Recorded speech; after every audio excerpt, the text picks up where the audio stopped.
Ako urong dito, and I said I would stake my honor, my life, and even the presidency.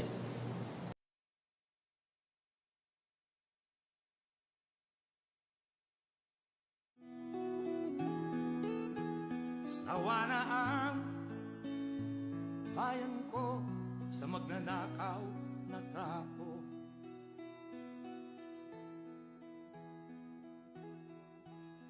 Madilim na kahapon, ikaw ang mag-aahon. Sa piling mo, di ko mawawala ang korupsyon.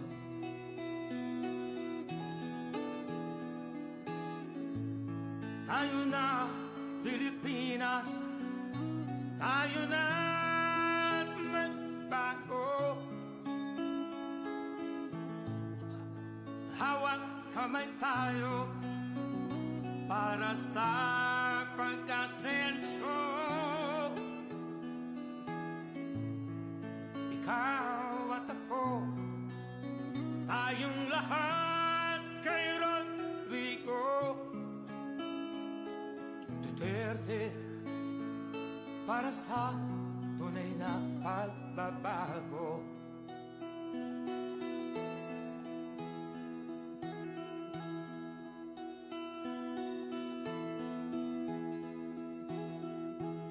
Masdan mo ang paligid, alamak mga krimen, rape, droga at mga nakawan, dapat nga mapigilan.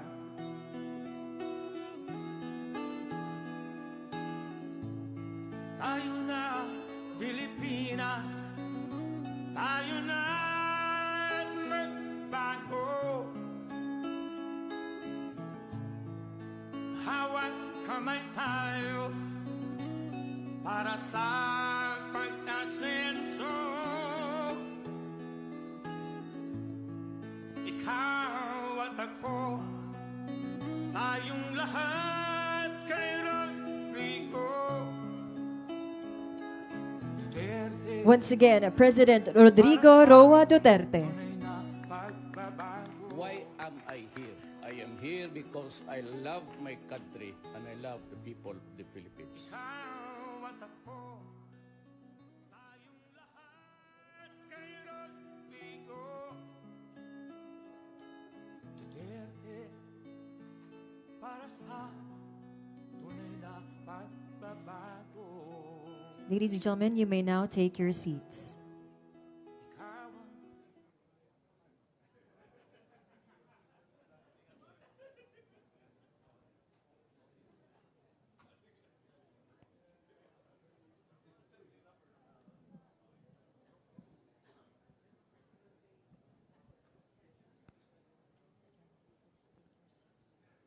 Once again, you may now take your seats.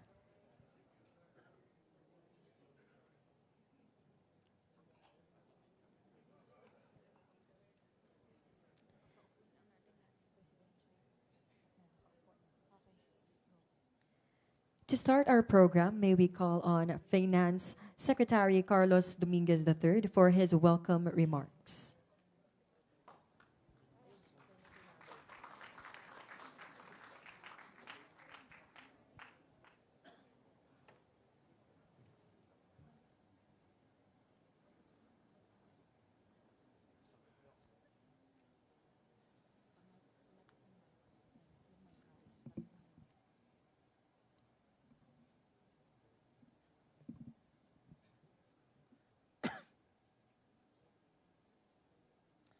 President Rodrigo Roa Duterte, Ms. Hanilet, State Councilor and Foreign Affairs Minister Wang Yi,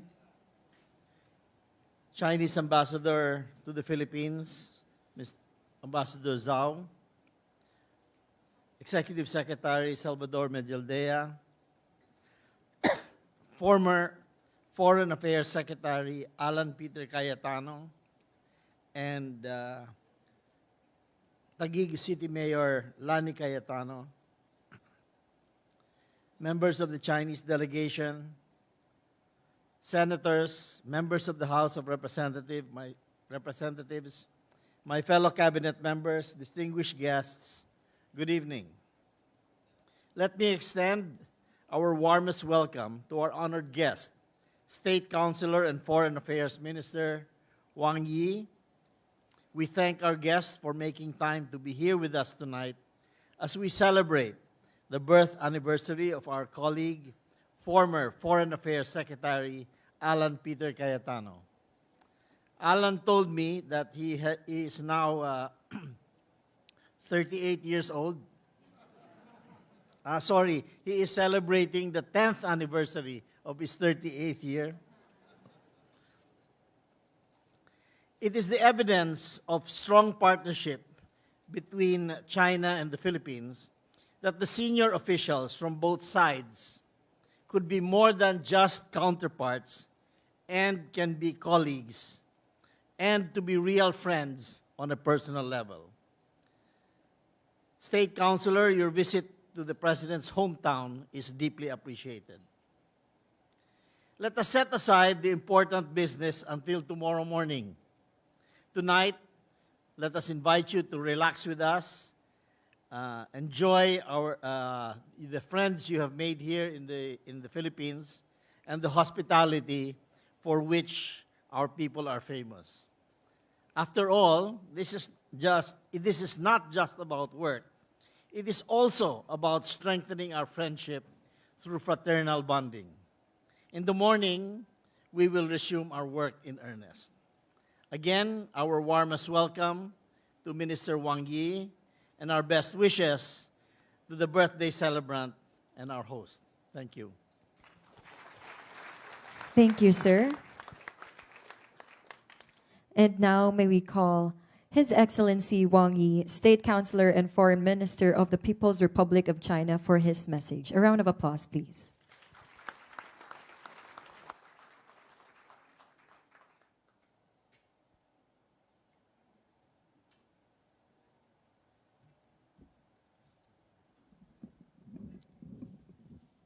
Sorry, I will speak Chinese. I will interpret. 尊敬的杜特尔特总统，另外我的好朋友凯亚塔诺前外长，还有你的夫人兰妮女士，在座的菲律宾的各位兄弟姐妹，非常荣幸我和我的同事能够被邀请今天晚上来出席这么一个充满着家庭气氛的聚会，我们一起来为凯亚塔诺前外长来祝贺他的生日。 Your Excellency President Duterte, my good friend, former Secretary of Foreign Affairs of the Philippines, Mr. Alan Peter Cayetano, all the brothers and sisters of the Philippines present here tonight, both me and my colleagues are deeply honored to be invited to this family-like gathering to celebrate the birthday of Mr. Cayetano.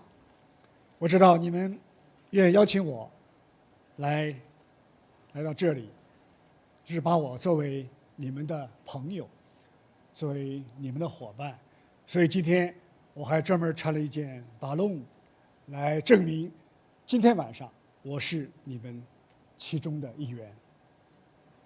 I know that you have invited me here tonight because you see me as your friend and as your partner. That is why I have worn this baron to show you that tonight I am a member of your family. 其实我们两国人民的友好已经有上千年的历史了。刚才我们在这儿讲了很多我们两国交往的故事，好像几乎每一个朋友都跟中国有着这样和那样的联系。 Our two countries are indeed friends for millennia. As I was sitting here tonight, I heard many stories of many of my friends who have this or that kind of stories, historical stories with China. 我们之间已经结下了那么多的好朋友。杜特尔总统就是习近平主席和中国人民最为尊重的，也是我们最重要的好朋友。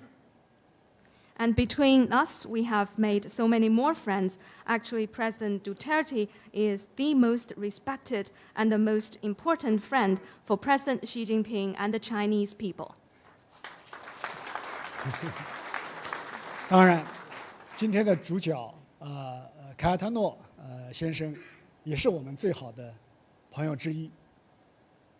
And of course, today's birthday celebrator, Mr. Cayetano, is also one of our best friends. 特别是我的好朋友。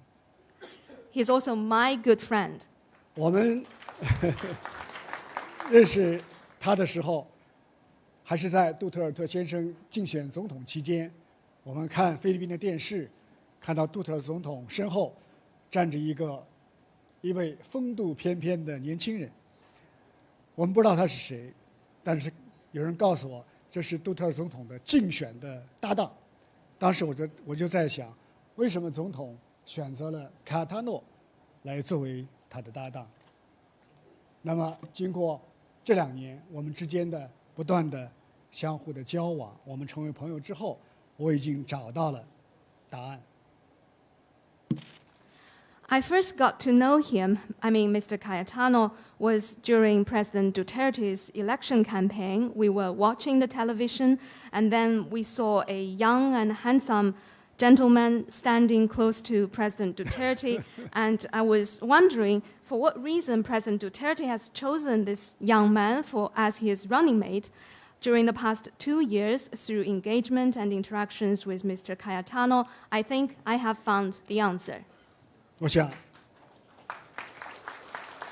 总统之所以看重你，菲律宾人民也之所以信任你，就是卡亚塔诺先生在我看来是一个目光远大的年轻人，是一个敢于担当的政治家，同时也是一位有情有义的好男人。You have the trust of President Duterte and the people of the Philippines because you are a young man but with a far vision. You are a political leader with a strong sense of responsibility, and you are a good man with affection to the people surrounding you. 应该鼓鼓掌。Round of warm applause, ladies and gentlemen. 卡亚塔诺先生虽然年纪不大，但是他把菲律宾国家和民族装在自己的心里。他当了外长之后，又把他的视线延伸到全世界，所以他不仅仅是菲律宾的一位年轻有为的政治家，也是已经成为世界上著名的外交家。Mr. Cayetano may not be old in age, but certainly he has the Philippines, his nation, in his heart. When he served as the Foreign Secretary, he has advanced the interests of the Philippines worldwide. He is not only a great political leader, he is also a very successful diplomat. 我认为卡亚塔诺2年外长最重要的政绩，就是根据按照杜特尔特总统的指示和他确定的方向，那么排除了各种困难，跟中国实现了关系的完全的恢复，那么使我们两国关系重新走到了一条正确的道路上。我们看到已经有各种各样的让我们两国人民，特别是菲律宾人民能够感受到的一些成果，已经呈现在我们的面前。In my view, when Mr. Cayetano served as the Foreign Secretary, one of his most important accomplishments was that he has followed the direction and instruction of President Duterte, overcome various kind of difficulties, and helped bring about a full turnaround of the bilateral relations between China and the Philippines, helping to put the bilateral relations back on the right path. And in my view, he has made great success in doing this job. 事实已经，并将继续证明，杜特尔总统所奉行的对华的友好政策，是完全符合菲律宾国家和人民的根本和长远利益的。Facts have proven and will continue to prove that the friendly policy towards China adopted by President Duterte is completely in keeping with the fundamental and long-term interests of the Philippines and the Filipinos.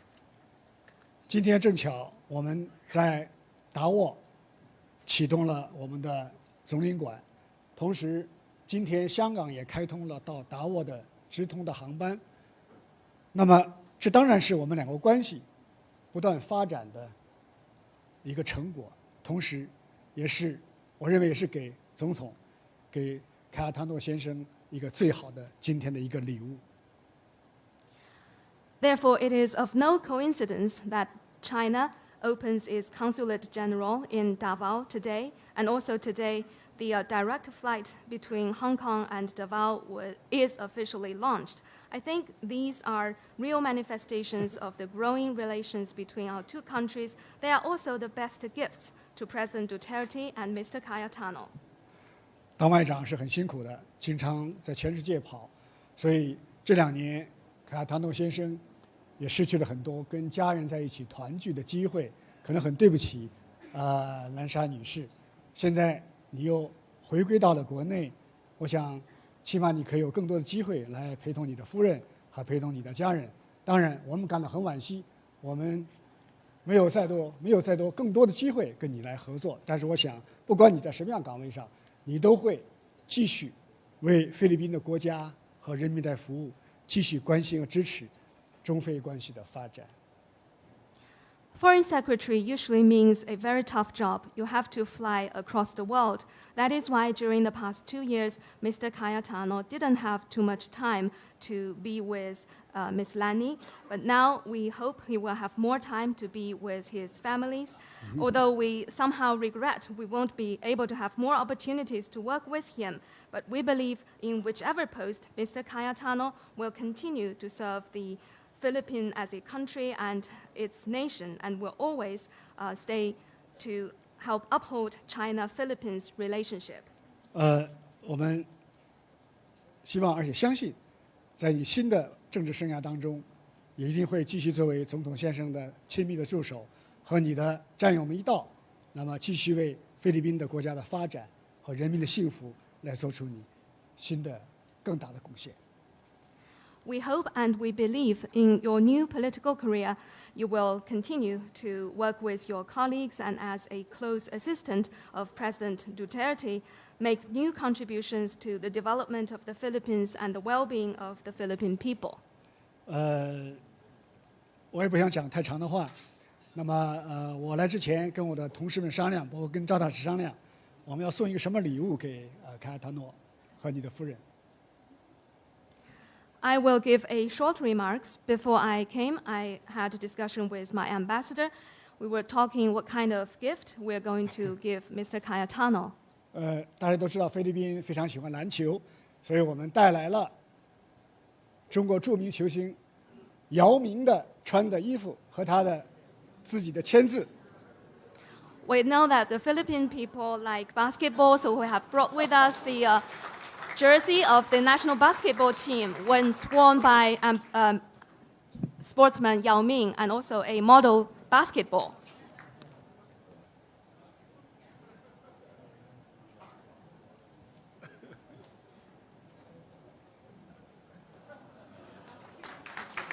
Happy birthday.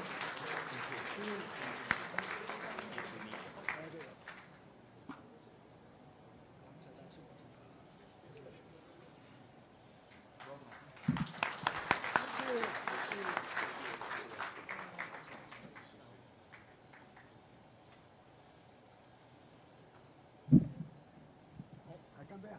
好，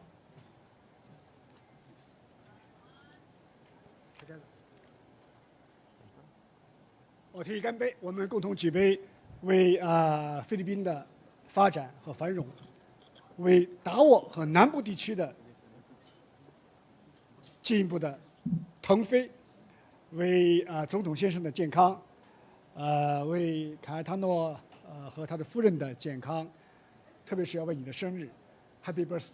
我们一起来干杯！ Now, please join me in a toast to the prosperity of the Republic of the Philippines, to the economic takeoff of Davao and the southern Philippines, to the House of President Duterte, Mr. Cayetano, and all friends present here tonight.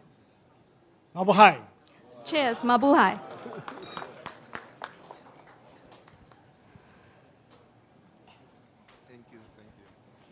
Thank you, His Excellency Wang Yi. Ladies and gentlemen, let's give them a warm round of applause. And now, may we call on our birthday celebrator, former Foreign Secretary Alan Peter Cayetano, for his message of gratitude. For I know the plans I have for you, plans to prosper you and not to harm you, plans to give you hope and a future. That's the verse in Jeremiah 29:11. To our brothers and sisters who are Muslims, Assalamu alaikum. To our brothers and sisters in different religion, whether Buddhist, Sikh, or whatever your belief in spirituality is, isn't it comforting to hear a loved one say, I know the plans I have for you, plans to prosper you and not to harm you. But as people, we have limits in our powers.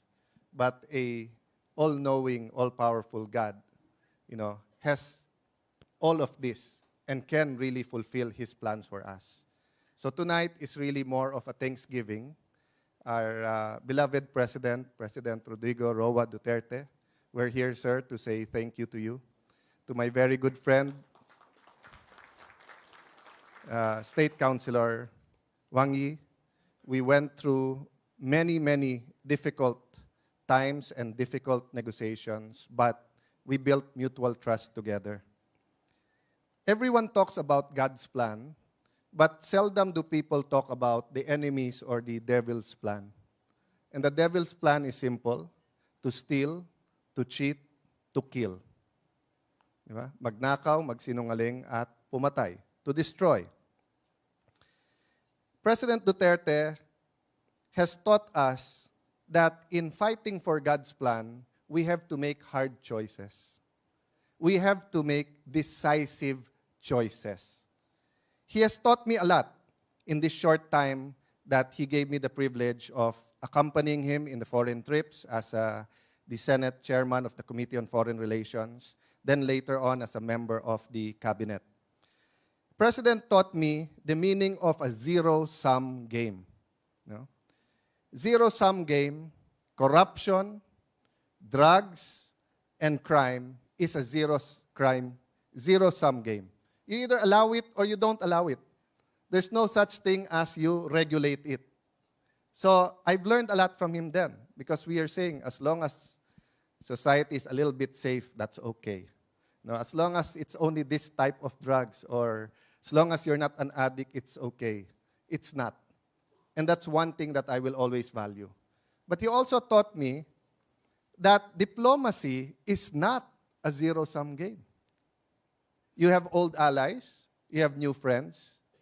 Sometimes your old allies, you go through rough times. Sometimes your new friends becomes your good friends.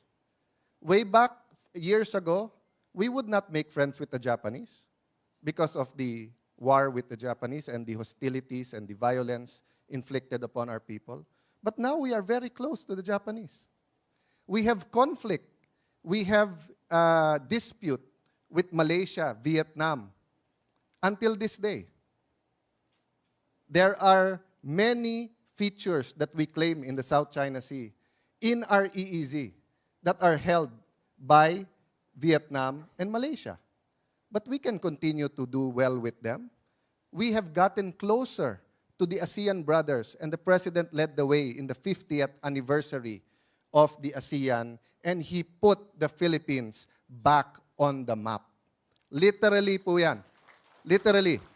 Hindi na napag-uusapan ang Pilipinas masyado sa international relations. I mean, nandun po yung table ng Department of Foreign Affairs. And they saw before their very eyes. We have the new secretary here. He had a front seat in the UN. And he saw, Mr. President, how you made the Philippines one of those countries, in Southeast Asia who just follows some big friends who have always been there or always been close. To a country that can stand on its own, to a country that is respected, and to people who are valued because of their service and not because they are slaves o never maging alipin ng iba. So for this, Mr. President, I am very, very grateful. We can be friends to all and enemies to none. Yung po natutunan ko sa kanya. International relations, friends to all, enemies to none. Drugs, enemy lahat yan, hindi pwedeng friend. Corruption, crime, sorry. Even if you're a close friend, you are now an enemy of this republic and of the president. Because he loves the country more than he loves you as a friend if you're going to go into drugs or crime. Mr. President, isa po sa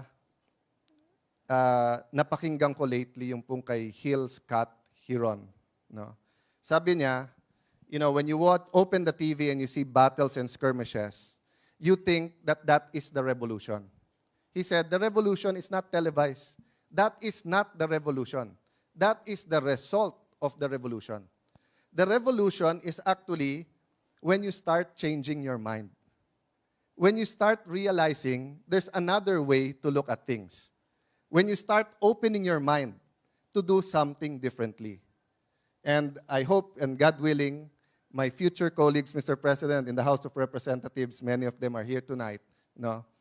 I hope that we would also open our minds to the different platforms you told us in 2016 that needs legislation. Tama po yung sinabi ni Secretary Bongo when he was interviewed in COMELEC. He said, the President has done many reforms, but there's need for legislation to make it permanent. We can't have a great time during President Duterte, then go back after. We have to institutionalize the reforms the President has done. And the first step is always to open our minds. 80% of the Filipinos, lately, Mr. President, 75%, 3 out of 4 Filipinos said, we are in the right direction. Problema lang, Mr. President, 25% are those who are affected by your reforms, which includes some of the most powerful in the Philippines who cannot accept that now the presidency answers only to the Filipino people. Because before, they felt that the presidency is on strings and can report to them. No? Sila po ang noisy, but sila ang minority. And they make people internationally think that war zone ang Pilipinas. No. In the surveys itself, never have Filipinos felt safer until President Rodrigo Roa Duterte became President. So, Mr. President, marami na po akong thank you speeches sa mahal po nating Executive Secretary, mahal po nating kapatid, Secretary Bongo, sa Secretary of Finance. Siyempre po, I cannot forget sa aking pong asawa, sa iyong pamilya po, Mr. President, kay Vice Mayor and Congressman-to-be Polo, kay Mayor Inday Sara, of course po, sa ating magiging Vice Mayor or matinee idol or both, kay Baste. And aking partner sa OFW, Secretary Bello. Sir, you have a new partner? I'll tell you the same thing I told the DFA. Usually po, ang pumapalit, yung estudyante, pinapalitan yung mentor. I'm very proud of this new secretary you chose, Mr. President, because he's one of my mentors. So this is a unique situation where the mentor replaces the student. And if you think you lost a good soldier, actually, Mr. President, you gained a good general. Diba? So, hinuli ko po talaga, of course, si Sec. Art Tugade, Sec. Jokno, Senator Win, and all of the congressmen, thank you for your support sa budget. But hinuli ko po, it's also the birthday 2 days ago of someone we worked hard with to take out 5-6, someone we worked hard with para bumaba ang presyo, kasama ng economic team. Happy birthday, Kuya Sec. Mon. Thank you for spending it with us. No? So, guided by the verse that the President in many times have mentioned, yung pong sa Ecclesiastes, Mr. President, verse number Ecclesiastes 3, that says that there's a time for everything, a season for every activity under the heavens, a time to be born, a time to die, a time to be uprooted, a time to weep, a time to laugh. So it's my time, Mr. President, to say thank you and goodbye sa kabinete. But you didn't lose a colleague in the cabinet to my dear colleagues, Mr. President, or you didn't lose a loyal lieutenant or soldier. You're gaining your staunchest ally in Congress, of course, with your support, Mr. President. So through God's grace, let us all be part of the Duterte revolution. It's not simple change. It's radical, real change that the country will feel and it will last. I had a small party with businessmen, Mr. President, sa Taguig naman before I left a few days ago. And I can't say his name because hindi ko naman napaalam sa kanya, but one of the most respected property consultants in our country told me, please tell the President, how amazing the job. Not only Boracay, not only, but he said, if you are able to navigate well your relationship with China, and if China will be a good partner to the Philippines, you will have a different level, a higher level of development, not only during the President's term, but for the next 20 years. And that, my good friend, State Councilor and Foreign Minister Wang Yi, is what we look forward to. Long-term relationship as neighbors and brothers. And I know it was also your birthday, early October. So if you would allow me, Mr. President, ito pong artwork na to, it's a sculpture ng ostrich egg, Taguig artist. Then yung painting po is a Mindanao artist. So it's a collaboration. And if you look, the egg, of course, always symbolizes life.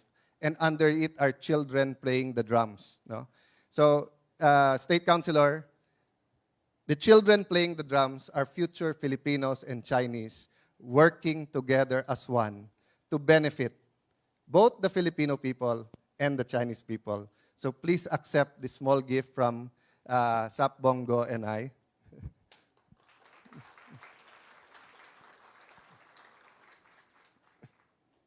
Thank you po. Thank you, Mr. President. Thank you po sa inyong lahat. Thank you to my beautiful wife, Lani.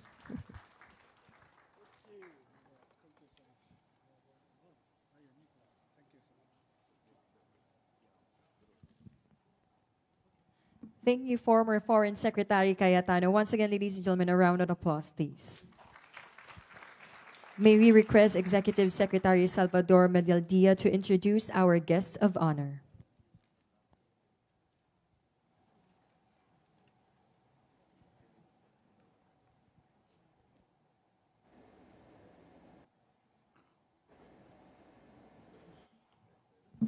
Good evening, everyone. I have the honor to present to you the President of the Republic of the Philippines, President Rodrigo Roa Duterte.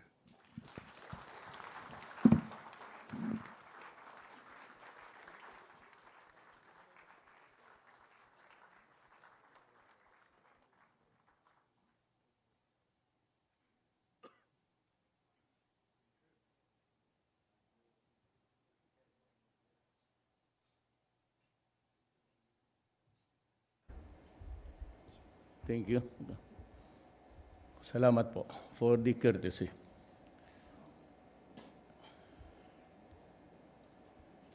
Our birthday celebrant for this evening and my good friend Alan Peter Cayetano and his lovely wife Mayor Lani. His Excellency Wang Yi, State Councilor and Foreign Minister, People's Republic of China, Executive Secretary Salvador Medialdia, Foreign Affairs Secretary Teodoro Locsin, sir, and the other members of the Cabinet, other invited guests, ladies and gentlemen. I have a speech here. It's only one page.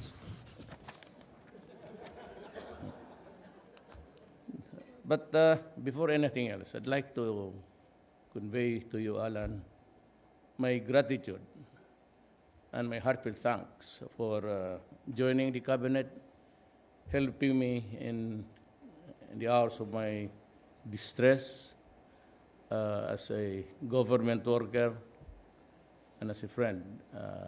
It was an honor running with you, but as you have said, Ecclesiastes 3 says something else, and there is a time for everything. There will always be time for everything, I'm sure. God loves you. You're a very good man. Maybe someday, hindi mo na kailangan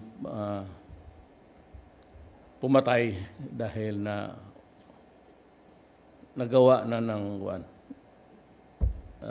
with other people. You know, I'd like to read the speech, but maybe after you give me a chance to allow to talk freely about our present situation. First is that we are enjoying the best of our relationship. I'd like to assure the foreign minister that the Philippines is very happy with our present trade and our whatever, the cultural consciousness of our race, and the fact that you have provided livelihood, at least to a lot of people, if you think about the importations that you have allowed my country. You practically said to the world that you are accepting any of the Philippine products.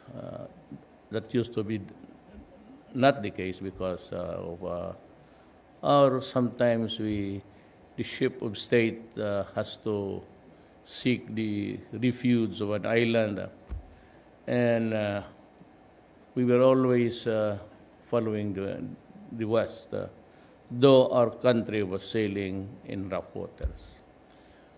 We have normalized our relationship, and I thank you, China, for all the things that you have done for me. And may I just also remind you that here in Davao we have the largest Chinese community, including your prospective Senator Go. I think he's like my grandfather, maybe his parents came from Fujian, or the parents of his parents. Well, anyway, I'm sure I really appreciate that. There is nothing wrong with the men that I have chosen to be with me on the ship right now. They are all men of integrity, I assure you. But you know, the Philippine system really allows corruption, and plenty have wallowed in the money of the public.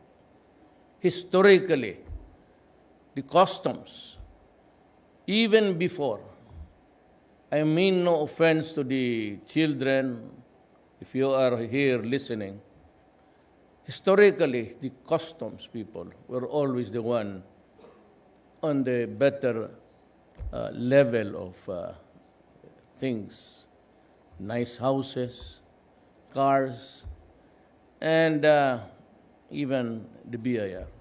That used to be the case. I hope it is not now. And I pray that we will improve our situation with Sonny Dominguez there, driving his own train. Pahaba naman train mo, maraming umiiyak eh.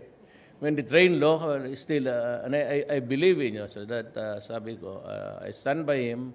I know him since childhood. He's a very good friend, and he can do wonders for the country. But itong customs, the two preceding customs collectors were all honest, actually. General Peña served here for almost pabalik-balik, 10 years. He earned his spurs in Mindanao as a soldier. I know him. Kaya ko nilagay siya doon. But also like Faildon, there was really a continuous play of corruption in the lower echelons of the customs bureau. You put any other, pati ako. And even if I will be there at the helm of the Bureau of Customs, papasulutan, lusot talaga yan. They will undercut you because of money. And that is why Shabu is affecting the way of life of the Filipinos. Do not listen to the human rights. They cannot help us when we go down the drain. Huwag kayong maniwala niya kasi hindi naman talagang totoo. Do not believe in that shit that we kill people who are kneeling down begging for them. Hindi namin ginagawa yan.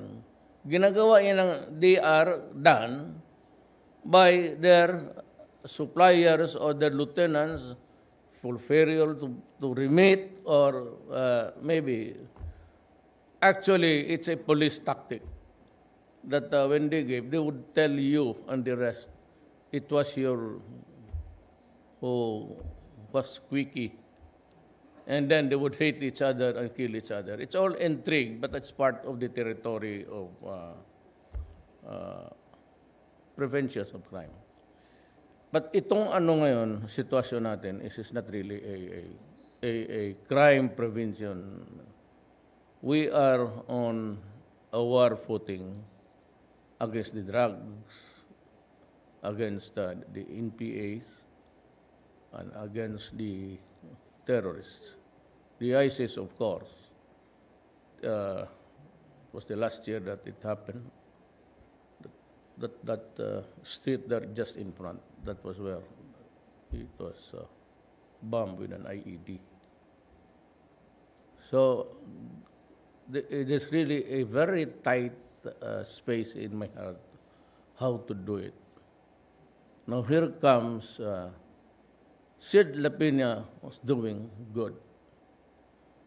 But I said just like me, I offered to resign when there was this command conference. I was just busy fixing the Nayon Filipino corruption. And then when I got back to the office, I got this memorandum about the ghost deliveries of the medicines intended for the AFP Center, the hospital for the soldiers. So, got really pissed off. I said, I still cannot, maybe it's really beyond me. I cannot fathom everything that is being corrupted one way or the other. And I said, if you present commanders of the main armed forces of the Philippines, Army, Navy, if you stand up and tell me now to step down, I will, because I was really exasperated. The fact that the military just kept silent, same with the police, and I cannot just abandon the trust reposed in me by the people. So pagdating nito ngayong customs, Sunny was not around, so pumutok yan. I just blurted out. Sabi ko mong, you call General Guerrero. Tell him he's transferred to the customs. And then Sid will just go up to the TESDA because it is very important for somebody to take care of the day of TESDA needs somebody who's really good also at an industrious guy. Now, let me tell you, I do not, he said that I appointed Faildon to the Bureau of Corrections of Muntinlupa. When I got Faildon, he was tried his best. And Sunny was there when they revealed to us that there's a big smuggling, more millions or billions. And he gave us the tip about the mighty cigarettes. So Sunny confronted them, and they offered $3 billion. What about Sunny? I said, no way. You know, that's plunder. I told Mr. Wong, if there is no agreement on how much you will pay to the government, and the fact that you committed plunder, falsifying cigarette stamps, one cigarette falsified is one case. You have manufactured several billions. I will order you now that I am arresting you and would place you behind bars, and I will charge you with plunder. I do not care if it succeeds or not. That's not my problem. That is somebody else's territory. I do not ask any court or any judge to do this and to do that. But just be sure that if you go out, just make sure that we in government are happy. Because if we are sad, I will also make everybody in your circle very sad. And so he was able to raise 35 billion, 30 billion. So he still has to pay about 40. No, already paid.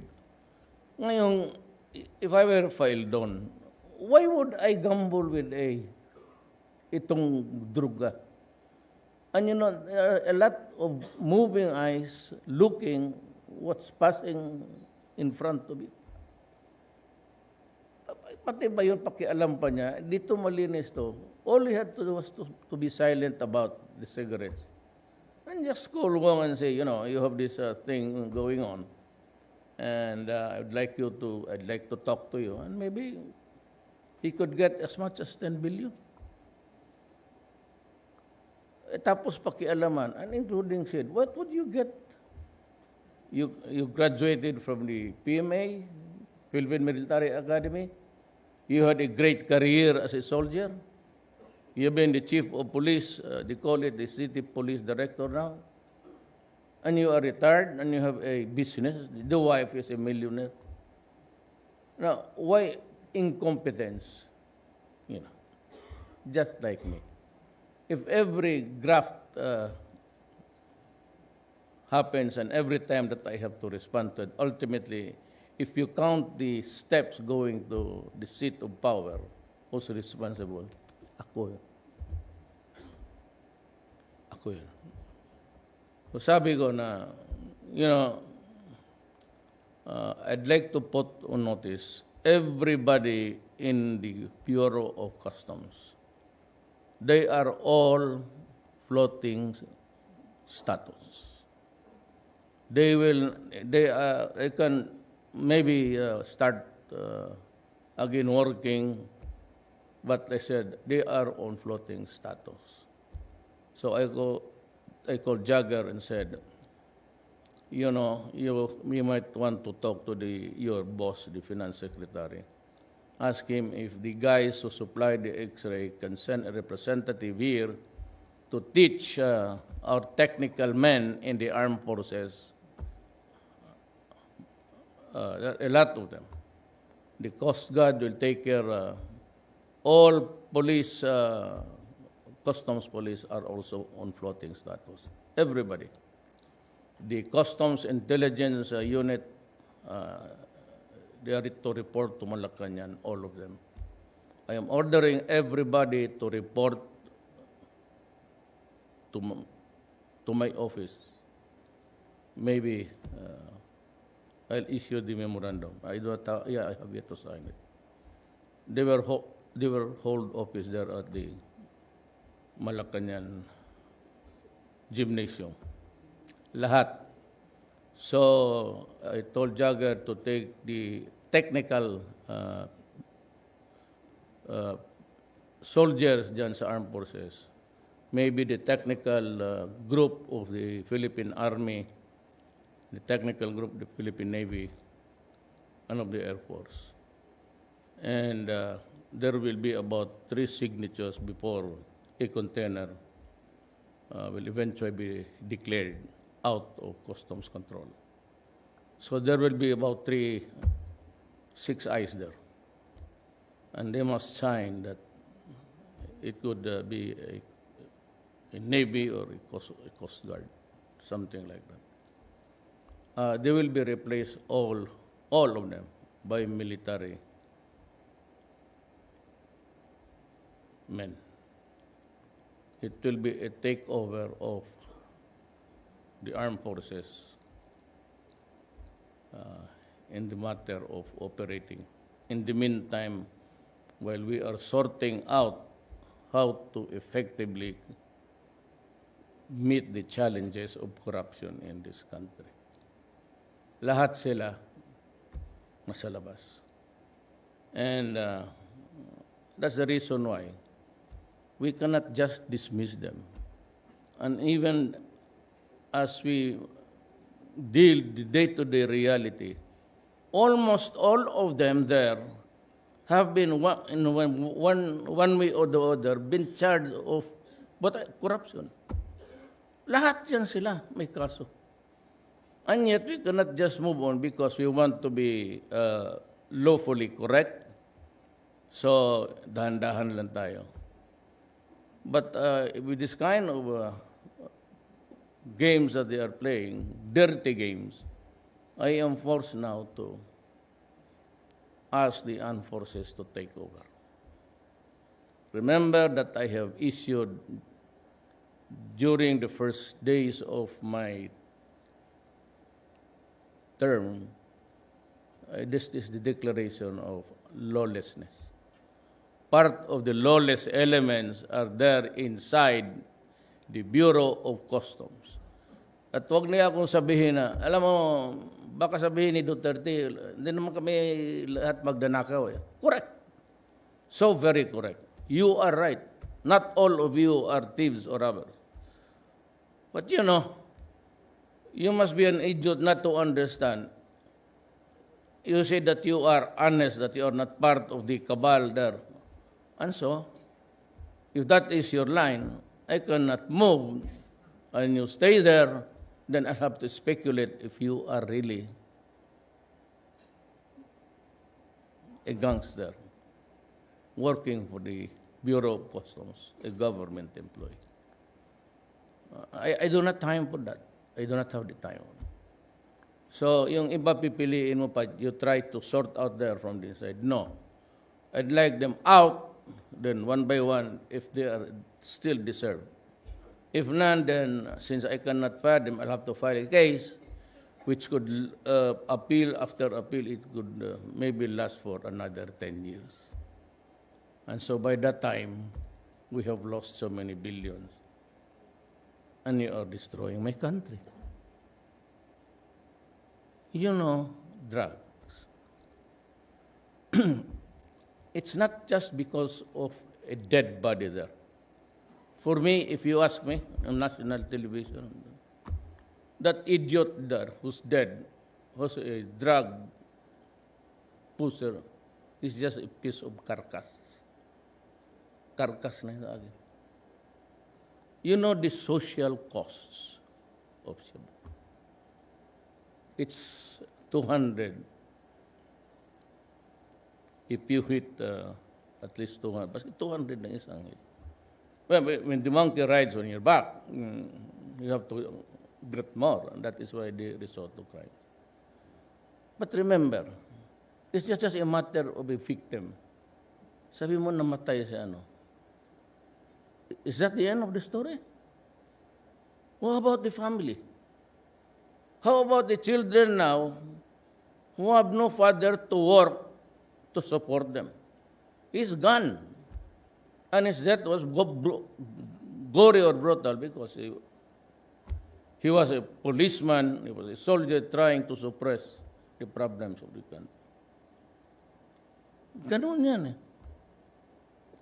And, you know, the idiotic thing about the human rights is that they would say that this is the number of persons killed without even mentioning who is he, what is his crime. And if I want to be legal about it, I would say Where did it happen? Where did I? When? By what? How? Pag hindi mo masagot yan, it's so very easy to malign a nation and everything. That's why I find this idiot bullshit. I do not believe in that. Mahina itong puti. Between year 11, 1914 to 17, there was a war precipitated by the assassination of the Duke of Ferdinand something. So everything went out of control. 7 million of Europeans were killed in that war. These idiots, they have forgotten their history. And now they're trying to impose on me something like investigating me. Well, I will only face the Philippine courts. If I have to be sent to jail, I will do so. If a regular court in the Republic of the Philippines, I will gladly. But let's have a trial. But for me to honor the summons of this and that short lady there, black, who's been announcing that this is the investigation, putang ina, if I see you, I'll slap you. And I will really slap him, Ambassador. Believe me, I will slap a lady. Who are you to threaten me? Who are you to... What is your relevance? You have a court. It is a creation of the European Union. I do not even know the judges, if they are judges at all, lawyers, if they have passed their bars. And you have the brother of the King of Jordan, who is the chairman of the Commission on Human Rights, in that office, said something Duterte should consult a psychiatrist. I wanted to respond with the same. Kaya lang, General Esperon is my security advisor. You do not answer. Just take it, relax. Go why? Because the King of Jordan is going to. That chairman there is the brother of the King of Jordan. And they might not deliver the helicopters anymore. I said, no problem. I'll ask 1 dozen from China. I'm sure they will give it to us anytime. You can always give us a facility or whatever of how to. Maybe you can allow us, Your Excellency, on a long term, maybe payable. I'm sure our friendship will enjoy for maybe 1,000 years. So if you can grant us a facility, a loan payable within 100 years, I'm sure you'll.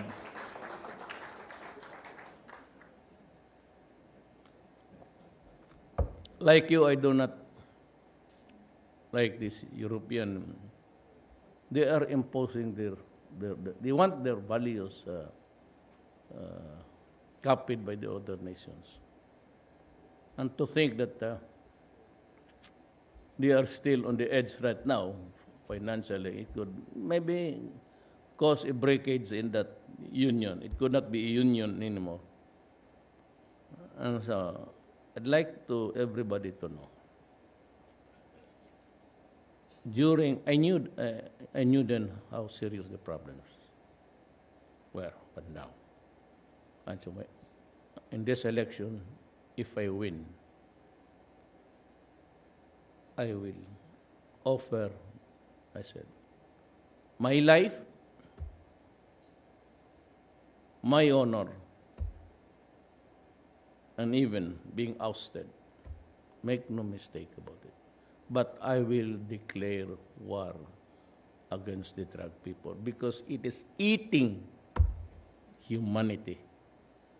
And when Obama criticized me, I just said, aside from that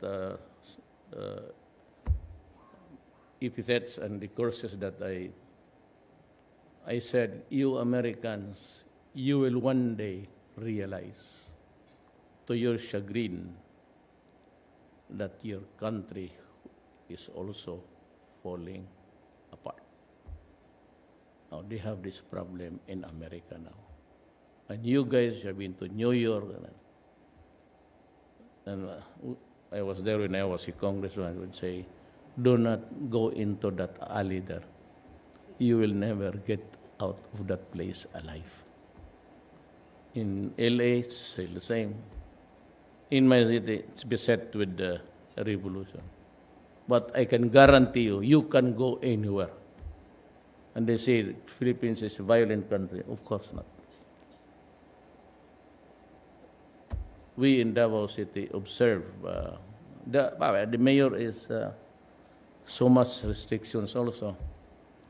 When I was mayor, from a curfew of 2 for drinking and merrymaking, whatever, everything closes at 12. So I changed it to 1.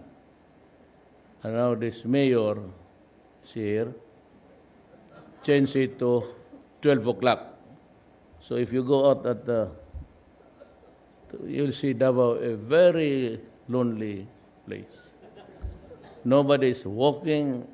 There are, if at all, you can see them in the convenient stores. Wala, it's all silent.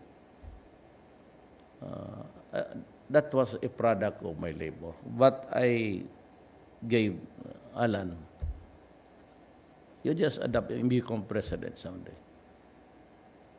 Ecclesiastes 3. Don't let your guard down. Mahirap talaga ang droga. A barangay captain would go to the business of drugs.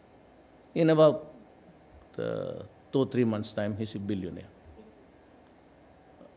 200 pesos per day, that's 6,000 per month. Times it with the 365 days. The money equivalent to. Then you go to Bato's computation of 1.6 million addicts in this country. If you were the president, would you be happy? You have 1.6 million slaves who are addicted to a drug and they are already inutil. And the family, the 1.6 million, if you have, that is an addict, it's your husband or the wife, it will cause a social dysfunction.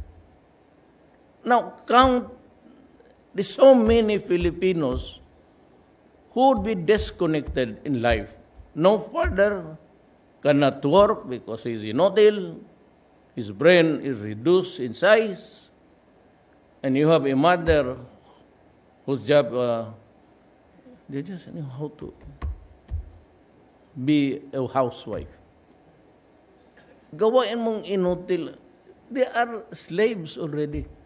And if they need the fix and they do not have the money, they go around and that's why they kill. They kill people, they rape pregnant women. That is the dysfunction that we should be worried about. Not the life of I don't give. When I became mayor, I said here, do not destroy my country because I will kill you. I really love my country. Baski anong tingin mo? Do not destroy our children because I will kill you. Talagang papatayin kita kung gagawain mo yan sa mga anak namin. And since not everybody can do it, then I will do it. Hindi pwede yung ganon. Kita mo, si Alan, how many times, how many nights that we just talk about how to solve the problems of the OFWs and those facing whose heads are on the chopping board. We talked about it. There are about 2 million plus, nearing 3. Now, I am not making a sweeping statement. Let us be clear on this, my friends. But there are tribes in the Arab countries there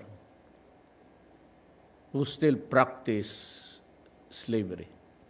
And if you're a slave bought from the markets, slave markets in Africa, and you work for them, or if you are paid to do the job, same thing.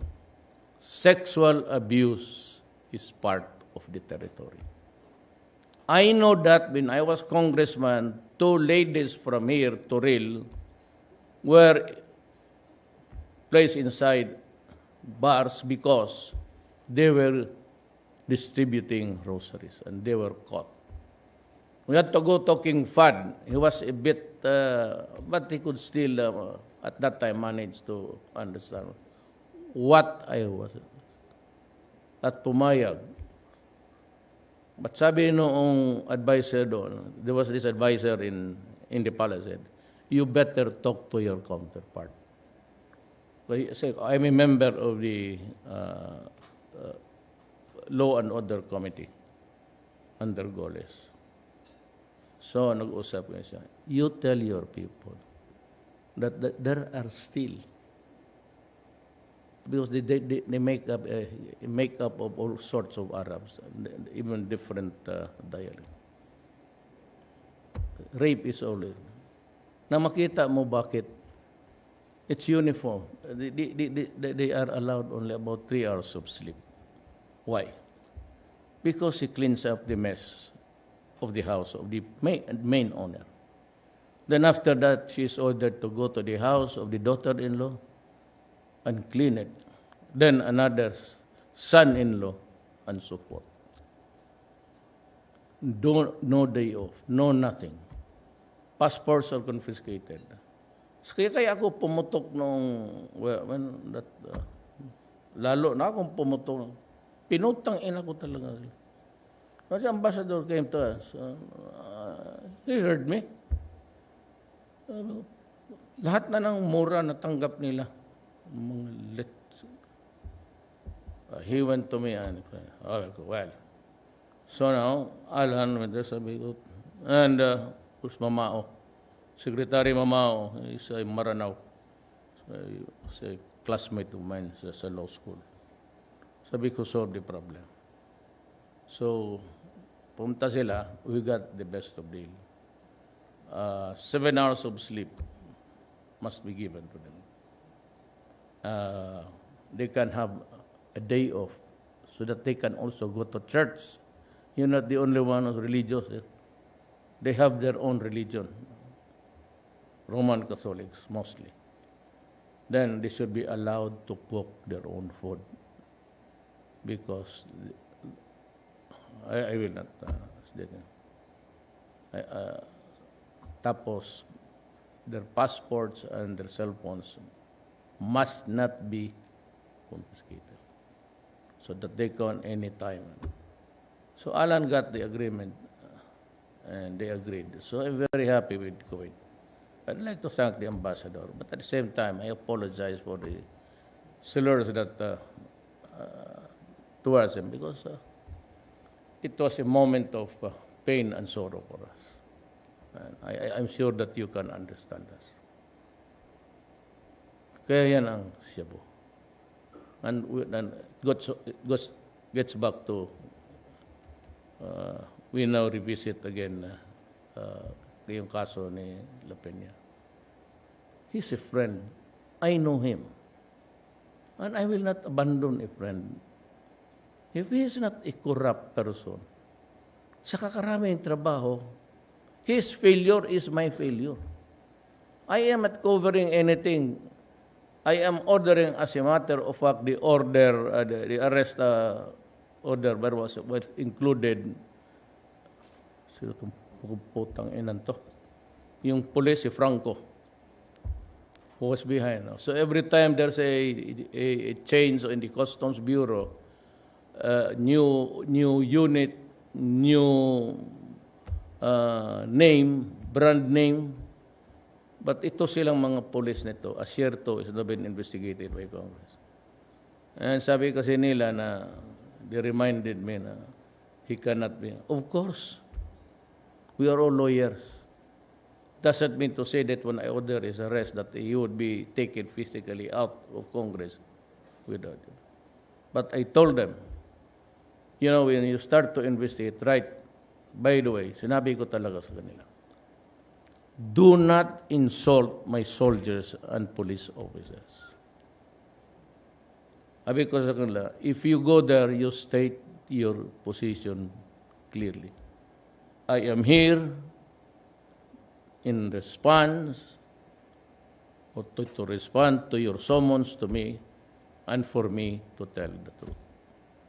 Pag naulit yan, sabi ko, yung ginawa ninyo sa ibang mga pisasigaw-sigawan ninyo, you know, ako kasalbahe ko talaga.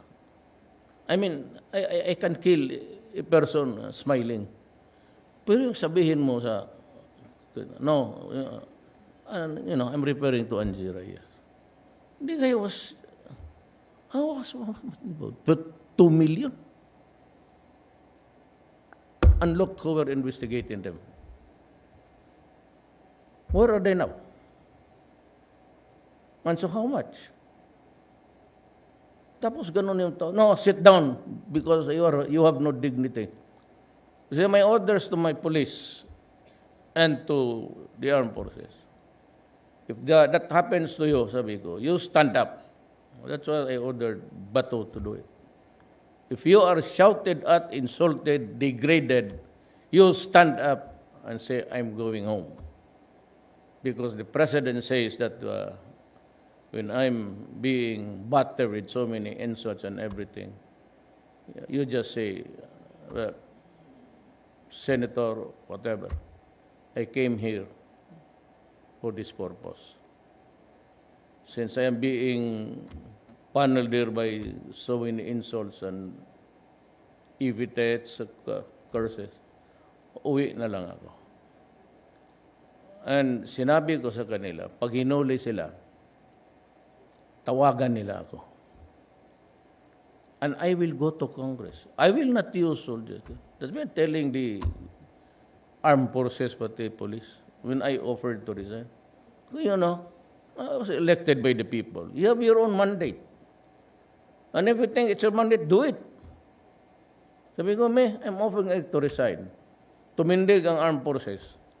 There are 3, Army, Navy, pati Air Force. If you stand right now and say that I have to go, I will step down. Do not give me that bullshit of bringing the armor there. Kung napaka-corny yan. I mean to say that yung PSG ko, army rin, itong police ko, magbarilan sila ng police. I'll do you a favor. I will ask you, sinong gusto? You want general? Okay, you lined up there. Basahin mo. Repeat after me. No more papers. I, General Esperon, under oath, swear to run this government and do the job of the president. And I would be happy because General Esperon is my no problem about that. Sabi ko, huwag niya akong bigang pakurdi-kurni dyan, pangmatsamar dyan. Sabi ko, tumindig ka. Then, sabihin ko, tatawagan ko, sino? Senate President. Sabihin ko, I'm going there to retrieve my soldier or police. Tignan ko. Tapos, magpunta ako doon, ako lang. Of course, hindi mapapayag itong mga PSG na mag-alis ako. Usually, there are, if I travel at night, 2 lang yan. 3. I will go there. I will go to Congress and explain to them my point. that the investigation does not include stripping naked of a human Filipino of his dignity. Punta ko, kunin ko. Ngayon, kung ayaw ninyong ibigay, sirahan ko yung, sige, tayo lang mag-usap. What now?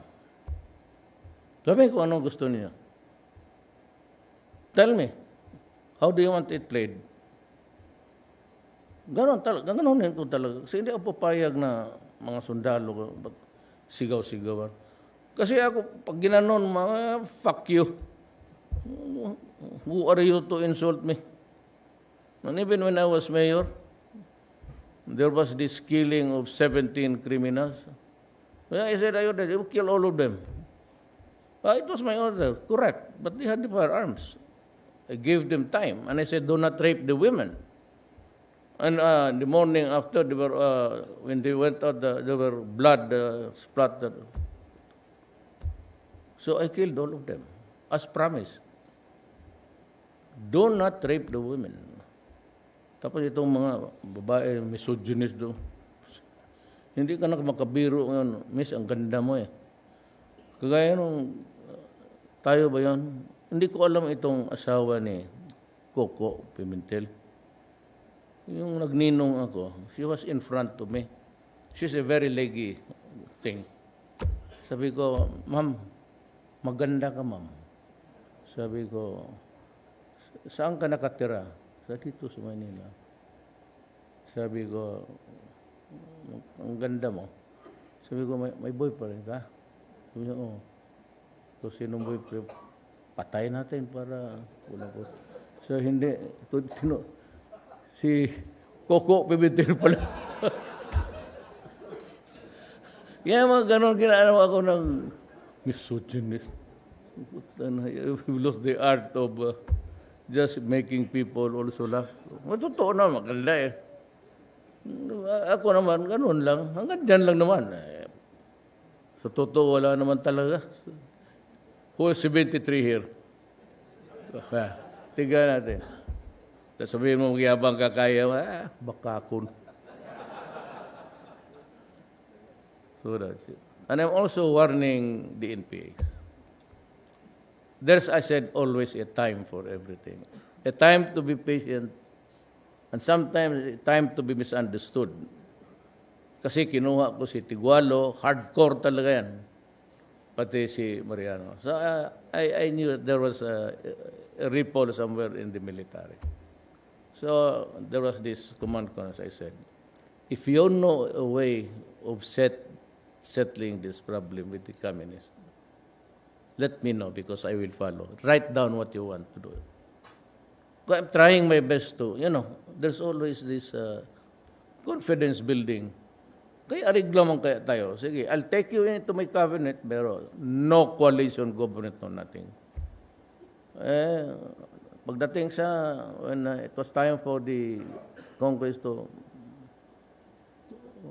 confirm, they were denied. And so, galit sila sa akin. Ngayon, ang ayaw ko nito, because there's a new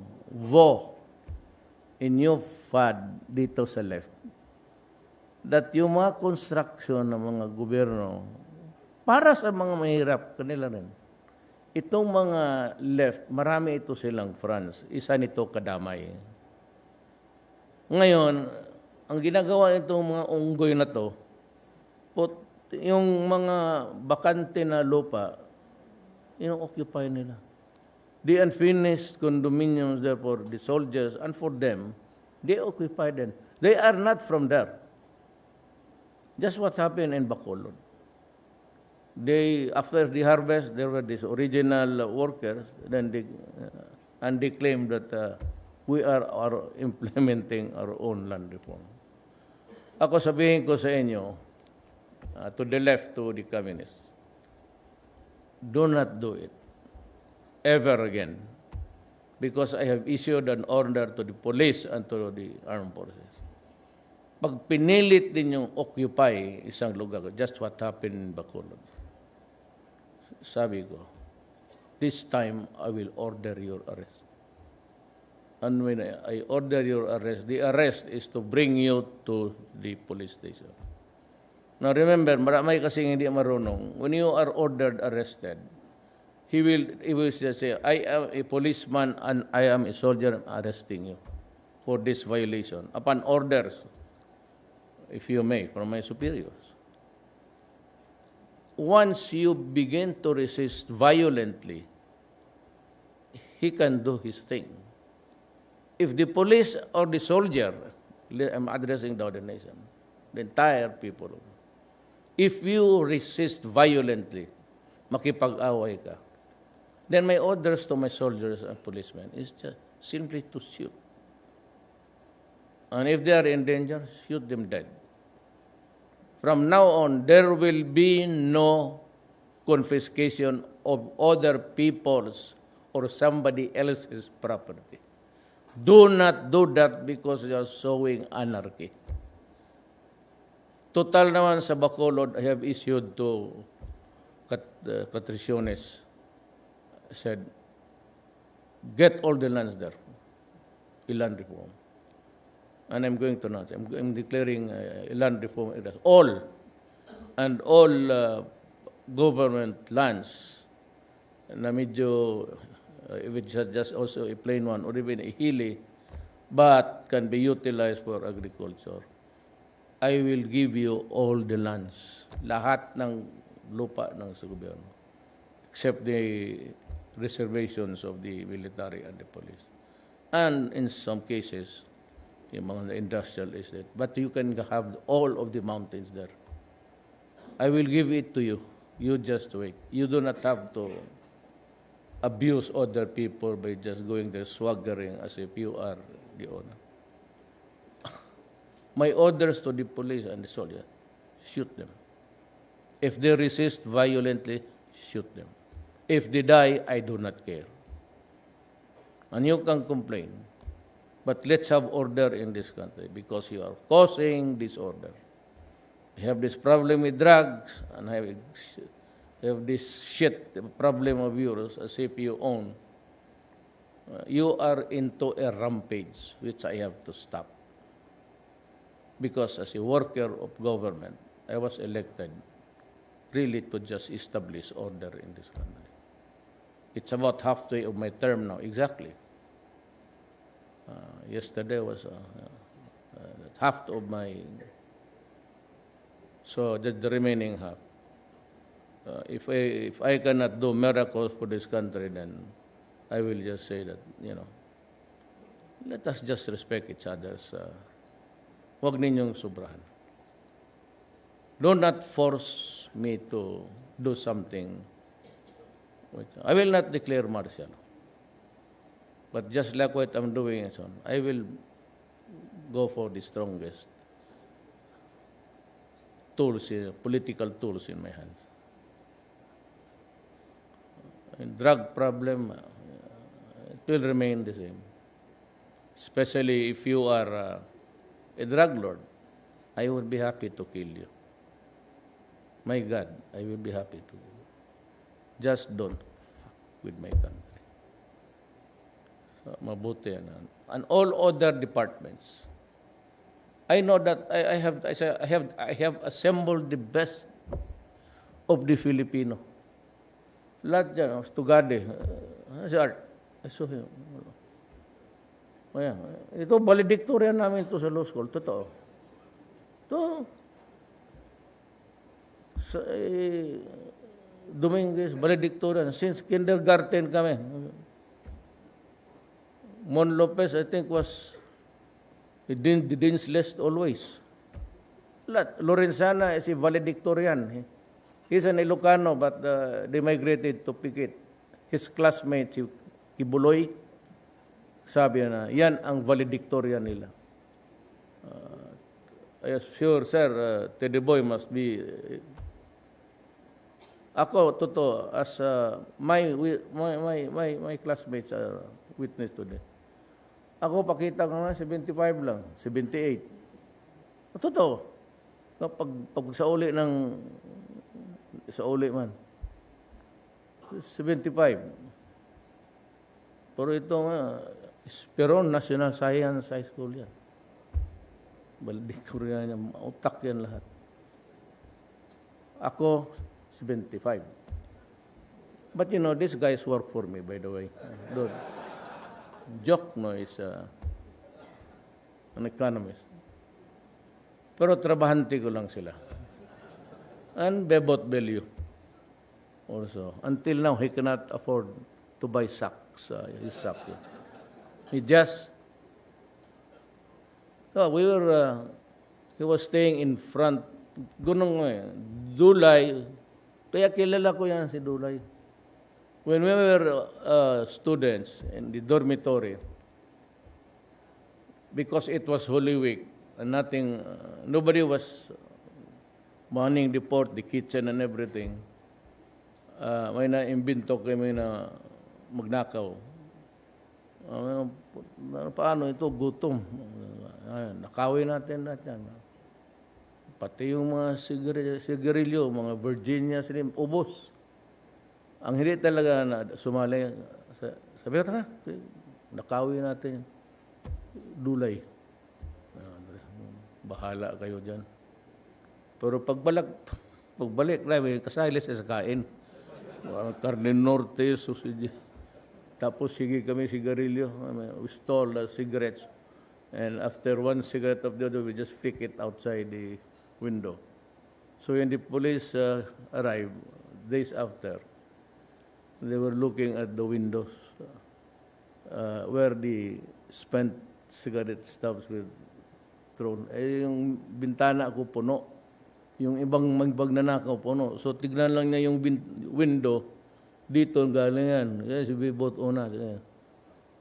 So sabi ng police, kayo, bakit kami? Sabi ko, kita yung sigarilyo, Winston, Chesterfield, and doon. Inubos talaga namin yan eh. Sabi ko, tatapos, ano yan? Ebidensya ba yan? Bahala kayo. Wala man nag-admit, pero si Dulay talaga. That's why I said Dulay. I can, you know, you can leave your son with Dulay. Di talaga. Ayaw talagang, ito si Belio, kasali ito sa, pag ano. Kilala ko yung sino yung magnanakaw, sino yung hindi. But, have to, mag-curfew na si Mayura. Bihira itong babae na ito. I'm not praising my daughter. Maybe it's bahala everybody's judgment yan. What itong anak ko na to? No, sabi ko, when I said be careful, hindi ako nagyabang. I'm not saying na be careful na marunong ito, mga nga ba. Ito, but she cannot pass an insult. Ang totoo, yun nga yung, sabi ka rin siya, I don't know what happened to. Pero sa politiko lang, you can impeach. Trillanes, mouth every day. Pero, siguro si Inday. So be careful with this Inday. Because she can oust you from the palace. Putang ina kung magplano. She did it here, Davao. Nalaman ko na lang, sa totoo, honest to God, maski kayong cabinet member, we never had an inkling. Buhay mo yan sila. Hindi talaga na alam. Pagdating ko doon sa zona, magulo na. Tapos, ito si Inday requested may isang sekretary, babae. So, tell my father that I'm sorry, but I had to do it. Delikado ito si Inday. Ito si Vice, sinabi ko noon sa kanya na huwag magpatataw. Tignan mo ngayon, Vice Mayor, magsige ka barong yan. Minsan, itong talking of barong, I'll end my... Papunta ako dito. May convention, teachers or something. May namatay ako na barangay captain. Dumaan ako. Pagtingin ko sa kupin, pagtingin ko ng gano'n, tinigyan ko yung muka. But something struck me. There's something familiar here. Pagtingin ko sa barong, pareho yung barong dala ko isuot ko papunta dito. Dumating ako dito, hindi ako nagbarong. Okay, I have this morbid. Pareho talaga ang borda naming barong na ito. Well, those are different nets of life. But again, I'm just also trying to tell everybody that hindi ko talaga matanggap yan. I've been mayor for 23 years dito. Magtanong ka baski sino. You can ask the Chinese community or whatever, the big business here. Never ask baski piso.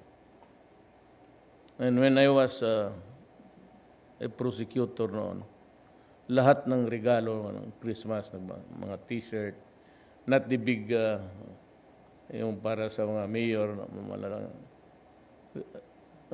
it was papakurne ka. Maybe it was a pretended sense of value, but hindi mo talaga ako regalo-regalo. Mahilig ako sa baril, pero wala na. At the end of the day, isa lang kailangan mo. Pero yung corruption, ayaw ko talaga.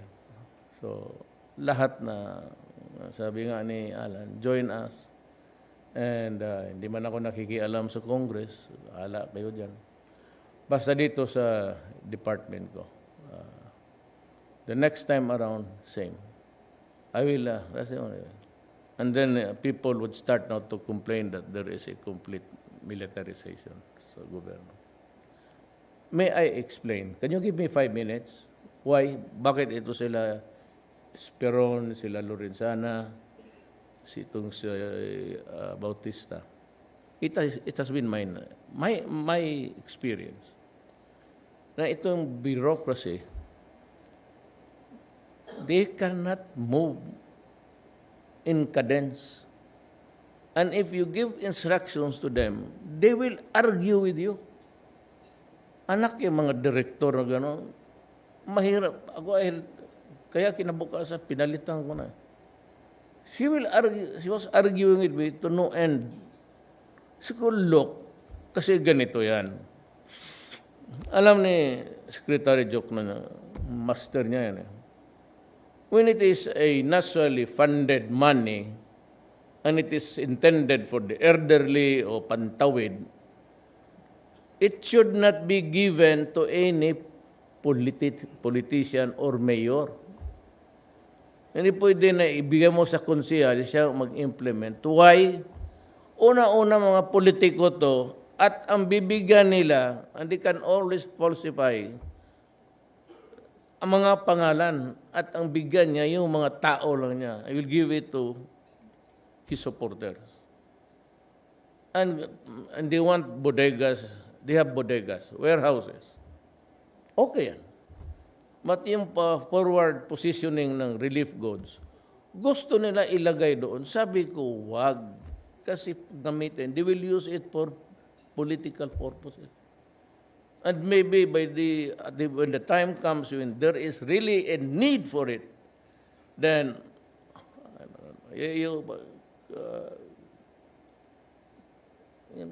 Murphy's Law. If anything can go wrong, it will go wrong. Pag nawala, alam mo naman local government, siyempre gutom. Baski na sabihin mo, purely rumata, pagpunta doon, there is this family who cannot, iyan yung ibibigay niya. They have the resources. They have the city funds to use. But ibigay mo, I want government to give it directly in the name of the Republic of the Philippines. And I said, I required everybody to read it. Parang sa Miranda ruling that these goods is from the national government, which is also your money.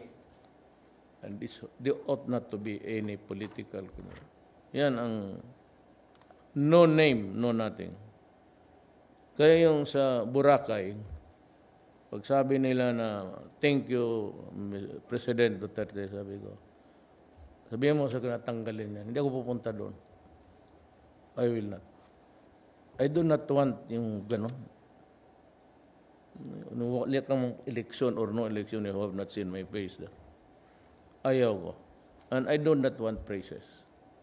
Because I am a worker of government precisely paid to do my job. I have keeping peace, fighting drugs. That's the thing. And I should be there during typhoons. There's one coming. I'll make my call, my round of calls tonight. Ayaw ko yung gagamitin yung pera. Yun lang naman. Because sabi nila, COA circular sa putang ina. Itong COA na buisit na ito, kung gusto ninyo magpatakbo, opisina ninyo. You are independent, constitutionally. Huwag kang makialam how I do it. Kasi may circular daw, ganito. Tawagan mo yung COA dito, puntahin mo dito. Lutsing yan. Making it hard. You know, I'm trying to equalize everything. You give it to a politician, he will play with it. To the detriment of those. Ibigay niya sa niya. And he will overhaul the entire, and it goes kapot. Kasi ang bigyan niya, yung tao lang niya. So the purpose of it is, I said, we have all the good intentions. Ang problema sa baba. Down the line. Kaya ganito ang Pilipinas. Magpadala ako ng relief goods, 500 million worth. Pagdating dyan sa local pa lang, galing budget, pagbili na, itong 5 million, hindi pwede yan. Kasi baka tayo tatamaan ng linang, kuna natin yan, reserva. So, 400 na lang. Pagdating doon sa regional level, goods na. Huwag lahat si Mayor, sabi niya, magtabi tayo para sa mga tao niya. So, worth 300. Pagdating doon sa baba, uy, sila lang pala tayo, tamaan tayo ng typhoon. Kasi wala, sige, kunin. So, yung beneficiary talagang walang bahay, walang kain, ang abot sa kanya, siguro maiwan. Mabuti siya siguro, abot ng 50 mil. Yun. Ganun yun. Ngayon, magsabi ako, kailangan ko ng ito. Mayor, Governor, kailangan ko ng para sa ito. Padala sila ng 10 sako. Sabihin ng mayor, bata pa yan. Sabi ni yung trabaho sa Pasig, kailangan niya nito. Ilan niyang padala niyo? 10. Nakahiya, Presidente, that's embarrassing. You add more, 10. Para ma-recognize ni Presidente ang... So, pagdating sa regional level, magkano? Padala na. Adria, this is mystery. Dagdagan natin si Presidente. So, hanap yan sila ng pera, dagdagan. So, pagdating doon, ang nirelease ko, pag ako na ang may gusto, nirelease ko 500. Tapos sabihin ko, ibalik ko, pag ako na nga may kailangan yan, I need also about 500. Ang abot sa akin, basta pataas, takot eh. Okay, baka sulatan ni Anyo. So, 700 na. Pero kung pababa, wala yan. Patay ka dyan. Ganon ang laro ng buhay sa Pilipinas. So I hope I have explained my position very, very clear. I am personally giving you the warranty. Ito mga tao na ito mga sa ito. Sa mga organization na, lalo na military pati police. Kung malinis ka, mayroon pero kunti lang. Pero pagka-corrupt ka, down the line, puro corruption. So palamin mo talaga na ito ang katayuan ko. Diyan pala si Senator Bato, I recognize you. Yan, paluhin ninyo yan. It has been the source of friction si Inday. Para itong pugi na pinag-agawa namin ni Mayor Inday. Sabi, kasi gusto ko, because he's a former soldier, and the situation in South Davao is quite, North Davao, South Davao, including North. Pero taga-roon kasi siya. Sabi ko, I want you to run for governor. Ay, na-overall ako ni itong tigas. You run for... Kasi sabi niya, kung ano lang ang gusto ni Mayor. Hindi, kasi they call me Mayor. I do not want to be called President. If you call me President, I will not answer you. No, pagsabi na, kung ano lang ang gusto ni Mayor, dalawang Mayor. Ang sinunod ni Bato, yung kay Inday, kasi dalawang Mayor, yun daw ang decision. Hindi mo Mayor, tatay ba, o yung... sige. But I guarantee you, that guy, si Mayor, marunong during his time, may mga division konti, but it was with... kasi yung karera, alam mo kung sinong may-ari niya? Lahat dito sa Pilipinas. Chief of Police, pati Mayor. Ano na lang, kasi alam mo, maliit talaga sweldo. That's why I double your salary. So expected. Medyo happy naman sila. Alam mo kasi ang utility mo, bababa na ako. Ang police pati military. Report sila, opisina, trabaho, may sunog, nandoon sila. May baha, tinatawagan ko. Tinatawag yung disaster ko. Saan yung chief ninyo? It's an office, it's only an office. When a disaster or a whatever of magnitude, walang you have to have discipline there on the ground. Kaya ako pag I have to call even the training academy guys. Tumulong kayo. It's always the police and the military. Sila yon sa emergency, sunog, whatever. Utility boy yan sila at the same time soldiers. I realized that during the campaign, I was really also asking them, if I win, I'll double your salary. Medyo happy na sila lahat. Ang problema, sila lahat ng mga babae, may mga kotse. Ang nayaman dito, alam mo, no? Yung, I'll name all, Isoso, Toyota, lahat kasi sa Malacañang nga, wala kang maparkingan. Puro mga yung mga babae nagbili ng mga kotse. Lahat. Ikaw, Dilo, anong kulay ng kotse mo? What is the color of your car? Black. Di kotse ito. Sila lahat. Lahat na nagbili ng kotse kasi dalaga. Malaki ang sweldo nila ngayon. So, makontento lang kayo ng ganon, okay na. Imagine, can a policeman dream of acquiring a car? Ngayon na sila nakapagtikim na may And I'm happy for those married guys who are sending their to school their children. At least makabayad na. I want the day to come na ang sarhento pwedeng makapag-aral ng anak niya. That even sergeants are, or a mayor, that they have a facility there somewhere where they can borrow. Kaya, where yung Bonifacio, gawain namin ng rin.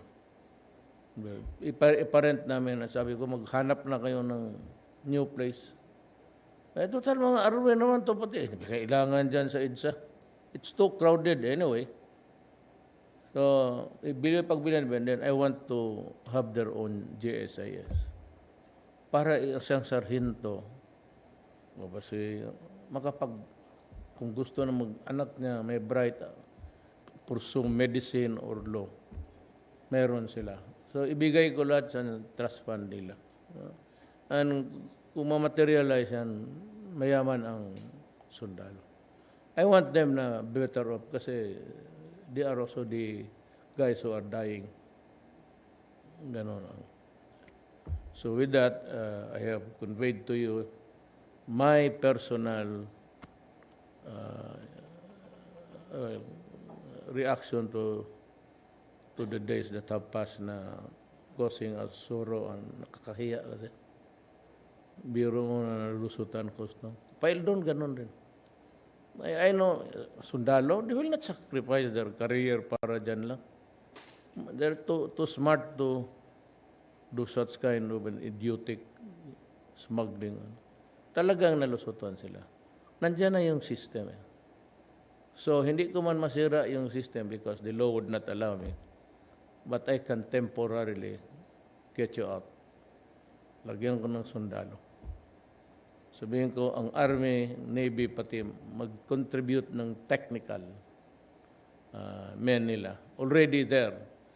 So I'm asking Sunny to call the guy who supplied us with that X-ray. They would, in the meantime, they go into special lectures on how to detect.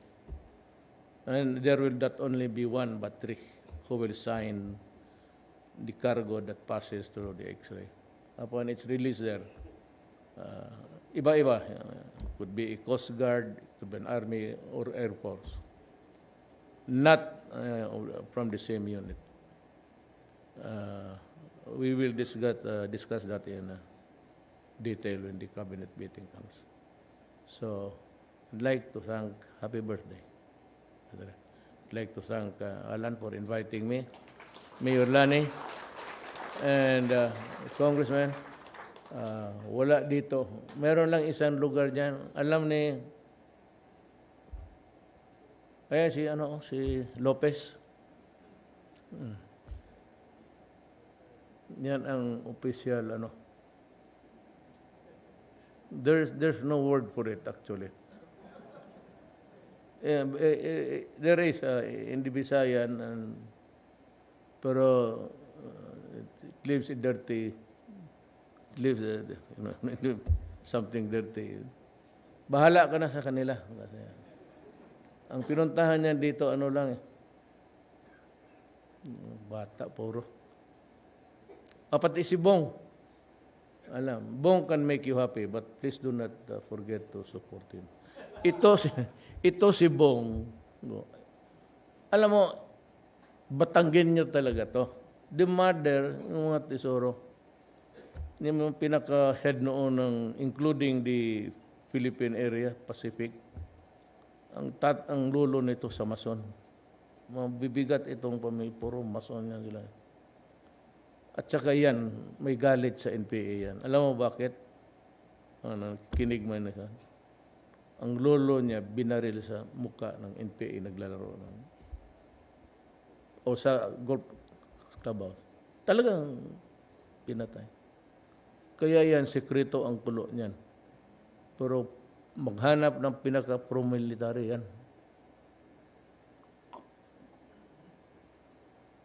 His grandfather, si Agos was si Agos, kabarkada ko. Yan ang, at saka itong NPA. Do not stretch it too far. It might. Kasi basta ako, do not occupy, squat, or confiscate or seize property that is not yours. You do that, I will send one company of soldiers to evict you. And I want you charged. Kaya ang nag-uto sa inyo, inuuto-uto kayo. Yung mga leader ninyo, puro na yan,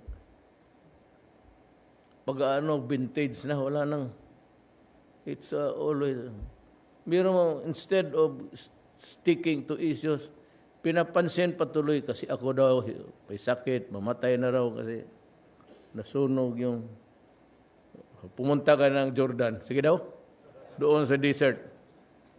Totoo. Hindi naman ako naglalagay ng Ngayon na lang.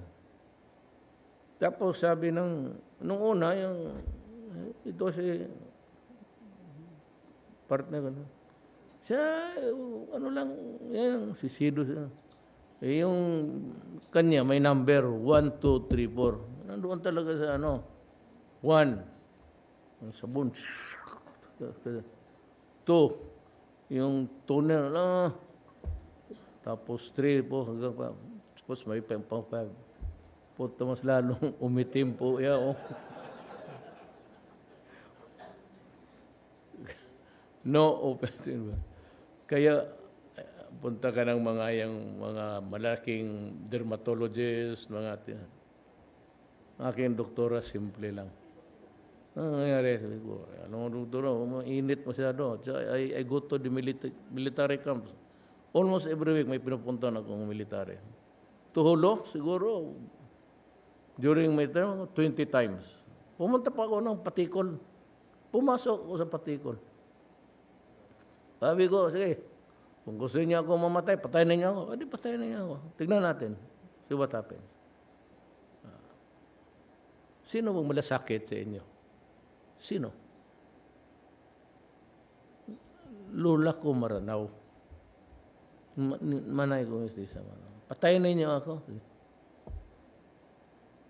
Tignan natin kung makukuha ninyo gusto niyo. Mataong Patikol. Kawawa naman talaga sa totoo lang. Akaawa. Yung poverty doon.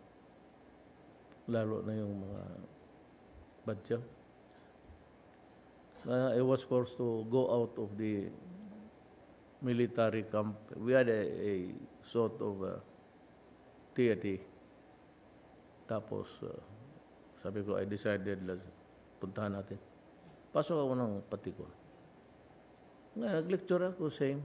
If you want to, like the communist, 52 years already, and you want another 52 years of blood of your own countrymen. Alam mo naman din talaga ni Manalo. You cannot even hang on to one barangay. Hindi nga ako magsalita, mayabang. Diyan ako nainis, kaya ayaw ko ng... Maglaban ka sa akin, may Air Force ako, may Police ako, may Navy ako, may Army ako. Itong mga to, wala nga headquarters. Tapos magsalita, kala mo sino? Stop it. Pag hindi, gusto ninyo, sige. Pero ako, sabi ko, I will not talk to you on bendedness. Na kayo ang mag-dictate. Ako yung dapat yung tigas. Bakit kayo? So with that, sorry for the long talk, but sometimes it's good because I can unburden myself of sabi ko, mayroon at mga tao ko lahat malinis yan. Talagang pinik yan.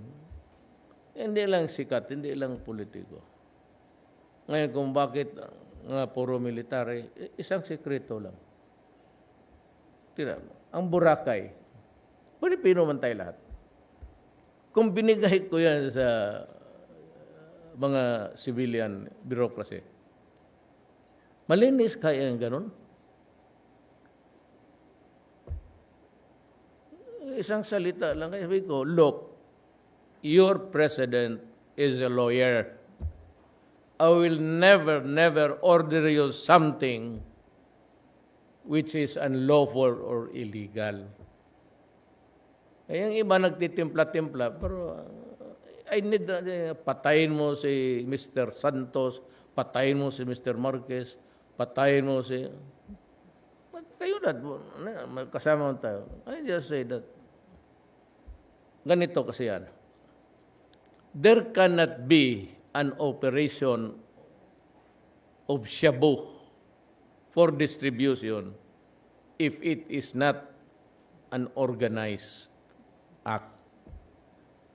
So pagka na-deliver yan, nabunggo yung isa, if there is conspiracy, the act of one is the act of all.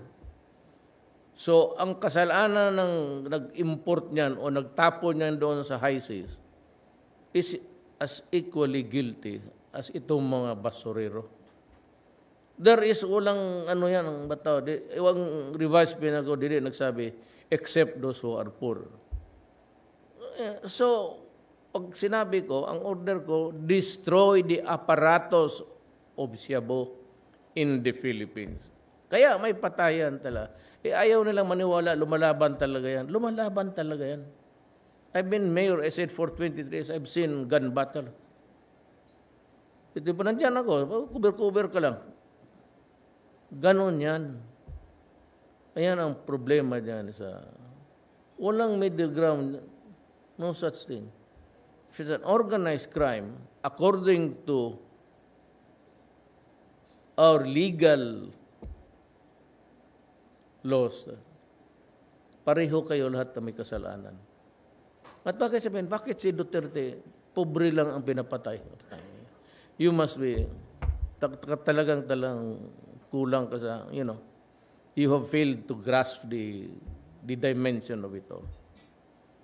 Talagang hindi mo pala, Shabu can be sold in Tondo. Brisk business yan doon. Because Shabu is a commodity for the poor. Kakita mo naghahawak ng baril, pagbabaril kung sino. Ang commodity ng mga mayaman, until now, yung mga marijuana or cocaine. But be careful because ang Shabu ngayon, ang market is cornered by the bamboo triad. So, it could be anywhere. Yung last was an operation coming from Malaysia. Ganon niya. It's so extensive. Be careful about it. The rich cocaine, but cocaine, we believe, is now being operated by the cartels, Middle East and all. Para nagkaisa sila to get more profits. Ang anbantayan mo yung container, umiikot yan sa mundo eh. Yung container ang dapat pupunta ng South America, yung South America pupunta ng Norway. Diyan nila tinatago, diyan namin nahuli yan. Ang distribution nila, container pati aeroplano. With kahot sa... That is why if the police or the security forces are corrupt, patay. Patay talaga. Walang ito. So I am warning the police, not really to, kasi pati kayo yayariin ko. Kayong mga police, who are into drugs, aabutan ko talaga kayo. If we meet in one corner, then it's either goodbye for you or for me. Kasi you go to Netflix, it could be dope, cocaine, cartels, nandoon lahat, including the Philippines, yung amo. Pareho. Same corruption of the police. I only know of one country na must behave kasi talaga, China. You do not work there because talagang China is sure of its stand. If you are a police there, death penalty doon. And on time, pronto. Dito you have the human rights, you have the... kaya kung ganon, magsige kayo agaw ng hindi inyo, walang ibang solusyon dyan. Fight na lang tayo. But do not do it. Ako nakikiusap ako ha. Hindi ako masyado marunong Tagalog. At ba't ako'y nakikiusap sa ating mga kababayan, lalo na yung membro ng Communist Party of the Philippines. Iwanan ninyo yan, walang kwenta yan, wala kayong makuha. Lalaki kayo, ililibing kayo dyan sa gubat. Magsabi na yung mga anak ninyo saan si tatay, hindi na malaman ko. Ganong style, libing lang nila sa... there's a big, huge forest there between Bukidnon and Davao. Kaya kang namamatay na... Kasi, yan ang para sa mahirap. Cocaine is little bit expensive. But kaya ganun. And besides, the effect of cocaine, hash, is not as bad, because they are extractive from organic plants. Ang shabu is purely chemical. Yung gamit ng acid sa bacteria, totoo yan magpa-demonstrate ko sa publiko one day. Just to show how it's being done.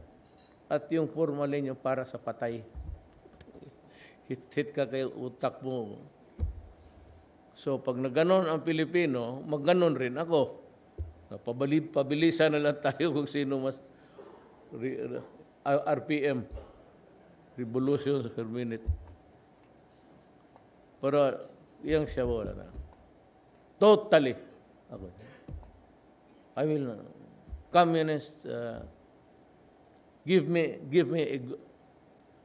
Jose Maria Sison, give me a good reason to go back to the bargaining table. If there is none, or if it's just a repeat of what we had discussed earlier, then that will not suffice. I need more. I need more. I might be greedy, but I am greedy because I am the worker of the Republic of the Philippines. Maraming salamat po.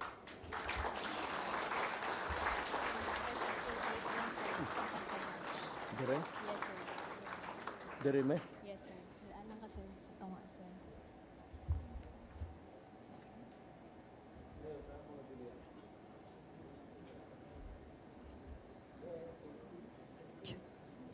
Thank you, Mr. President. Once again, ladies and gentlemen, a warm round of applause, please.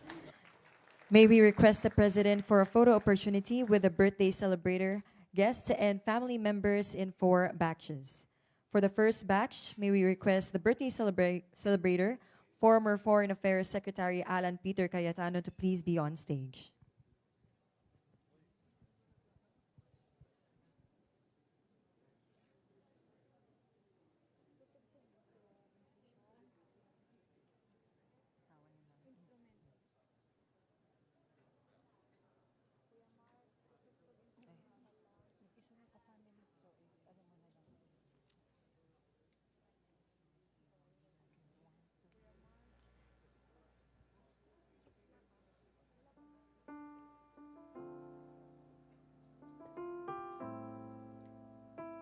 Requesting our next batch to join on stage, may we request His Excellency Wang Yi.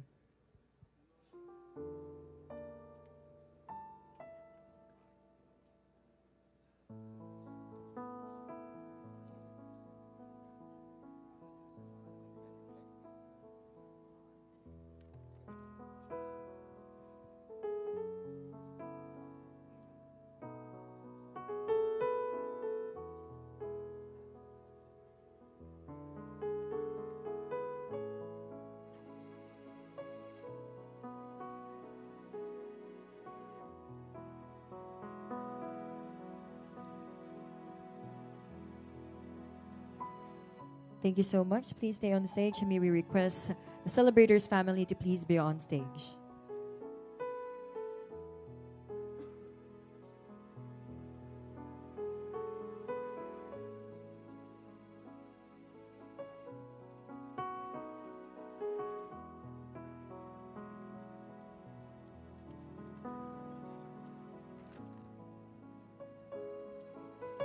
Thank you, Mr. President. May we invite the President to his seat downstage at the presidential table.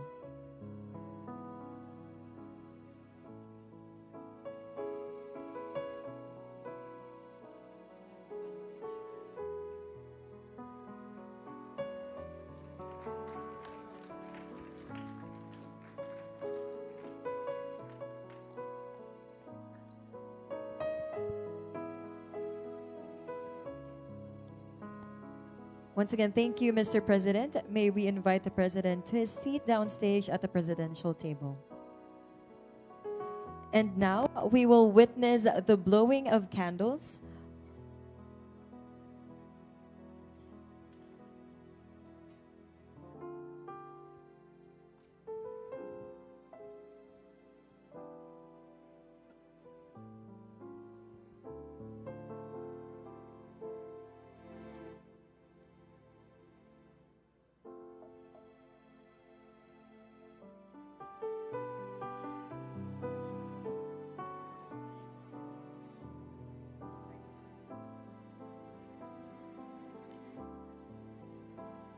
Thank you, Mr. President. May we request the President to his seat downstage at the presidential table. And now we will witness the blowing of candles of their birthday cakes of our birthday celebrators. May we call on stage former Foreign Affairs Secretary Alan Cayetano, whose birthday is today, and Trade Secretary Ramon Lopez, whose birthday was last October 26.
All right, on the count of 3, let's all sing a happy birthday song to our birthday celebrators. In 1, 2, 3.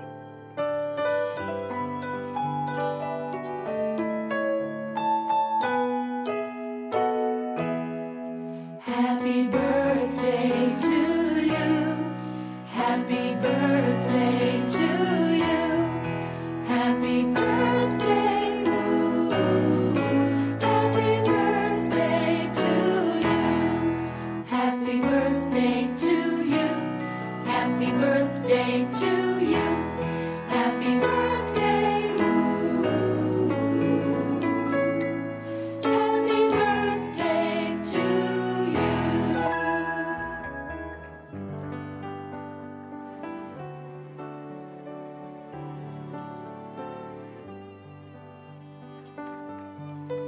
A big round of applause, please, for former Foreign Secretary Cayetano and Trade Secretary Lopez. Happy birthday.